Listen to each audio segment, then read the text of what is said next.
আসসালামু আলাইকুম রহমতুল্লাহ বরকাত। Welcome back to another video. আসলে আজকে যাকে নিয়ে আসছি সে হচ্ছে আমাদের নানার বাড়ির যে হাসান, অর্থাৎ বিশেষ চাহিদা সম্পন্ন একটা ছেলে। দেখুন সে কথা বলতে চেষ্টা করছে কিন্তু কথা বলতে পারছে না, ঠিক আছে।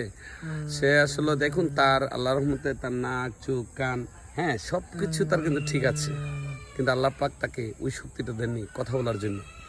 পৃথিবীতে আমরা যারা ভালো আছি আল্লাহ পাক আমাদেরকে ভালো রাখছে, অনেকে আমরা সন্তুষ্ট নই। এই ছেলেটা হাসান, সে কিন্তু বেশিরভাগই একা একা হাঁটে, ঠিক আছে। তো তার জন্য সবাই দোয়া করবেন, আল্লাহ পাক যেন তাকে কি বলবো, তাকে সবসময় ভালো রাখেন, ঠিক আছে। হাসান, তুমি একটা কাজ করো, একটা সালাম দাও, সালাম দাও। আসসালামু আলাইকুম রহমতুল্লাহ বরকাত। জি, কথা বলতে পারেনি? বলো বলো, কথা বলো। মজা খাইবা? হ্যাঁ, মজা খাইবা? টাকা পেয়েছে, টাকা মজা খাইবা? হ্যাঁ, ঠিক আছে, এটা মজা খাইবা। হ্যাঁ, তো ভালো থাকো হাসান, তোমার জন্য দোয়া। হ্যাঁ, ঠিক আছে, ভালো থাকবে।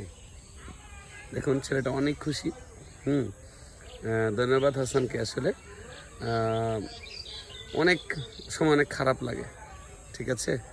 এই বিশেষ চাহিদা সম্পন্ন ছেলেদের দেখলে আমার আসলে মানে কি বলবো, অনেকটা খারাপ লাগে। আল্লাহ পাক আমাদেরকে হয়তো অনেক কিছু দিয়েছেন, কিন্তু এই মানুষদের সব কিছু দিয়েছেন কিন্তু কথা বলার শক্তিটুকু তাকে দেননি। কিন্তু সে খুশি না, তারপরে সে খুশি। সবাই হাসানের জন্য দোয়া করবেন। আসসালামু আলাইকুম রহমতুল্লাহ বরকাত।